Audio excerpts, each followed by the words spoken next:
शनी शिंगणापूरमध्ये शनिदेवावरती तेलाचा अभिषेक केल्यामुळे तुमच्या मागे लागलेलं दुष्टचक्र थांबतं असं म्हणतात.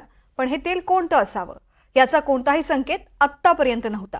आता 21व्या शतकाच्या रौप्य महोत्सवी वर्षात इस्रोनं यान सूर्याच्या दिशेने प्रवास करत असताना शनिदेवाला ब्रँडेड तेलाचा अभिषेक करण्याचा नवा प्रघात सुरू झालाय. चला आपणही माहिती घेऊयात शनी शिंगणापुरातल्या नव्या प्रथेची.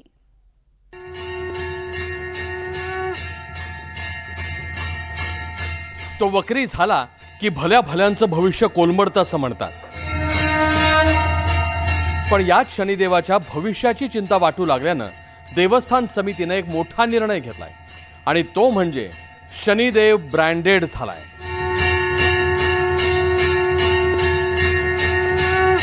आता तुम्ही म्हणाल देव ब्रँडेड झाला म्हणजे नेमकं काय झालं? तर त्याचं असं आहे की यापासून पुढे शनिदेवाला अभिषेक घालायचा असेल तर ब्रँडेड तेलाचाच घालावा लागणार. शनिदेवाच्या मूर्तीची झीज होऊ नये, भविष्यामध्ये या मूर्तीला कशाची झळा लागू नये या दृष्टिकोनातून एकत्रितपणे निर्णय घेतलेला आहे की ज्या परिसरामध्ये भाविकांना व्यावसायिकांकडून जे पूजा विधीमध्ये तेल दिलं जातं ते तेल खाद्यतेल असावं की जेणेकरून मूर्तीस हानी होणार नाही आणि भाविकांच्या या भक्तीला पुढे छेद जाऊ नये या दृष्टिकोनातून देवस्थानने एक महत्वाचा निर्णय घेतला आणि या निर्णयानुसार 1 मार्च 2025 पासून मंदिर परिसरामध्ये फक्त इडिबल तेल म्हणजे खाद्यतेलच स्वीकारले जाईल. आता ब्रँडेड तेलच का?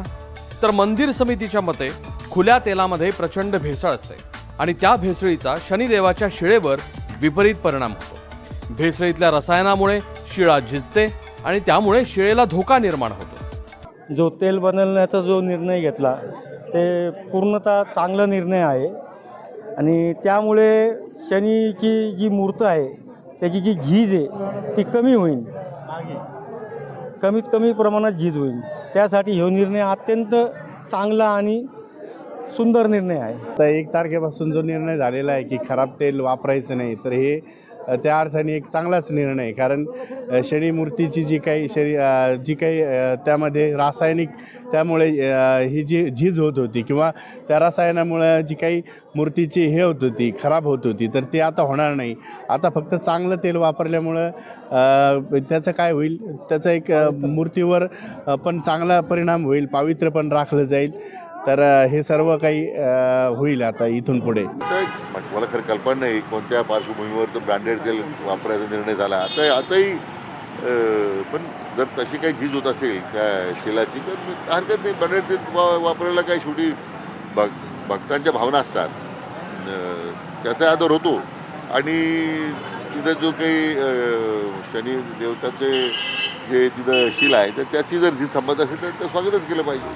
श्री क्षेत्र शनी शिंगणापूर मंदिर परिसरामध्ये जवळपास 75 ते 100 तेल विक्रीचे दुकानदार आहेत. महिना अखेर 25 ते 30 टन तेल शनिदेवाला घातलं जातं. कोट्यवधी रुपयांची उलाढाल त्यातून होते. त्यामुळे या तेल विक्रेत्यांच्या व्यवसायावरही परिणाम होणार आहे. शिवाय फक्त ब्रँडचं नाव लावल्यानं तेल भेसळमुक्त होणार का? तेल भेसळयुक्त आहे की नाही हे नक्की ओळखणार कसं? याबद्दल स्पष्टता येणं अजून बाकी आहे. पण शनिदेवाच्या मार्गातले अडथळे दूर करायचे असतील तर उपाययोजनांचा असा अभिषेक तर घालावा लागेलच ना. प्रसाद शिंदे, NDTV मराठी, शनी शिंगणापूर.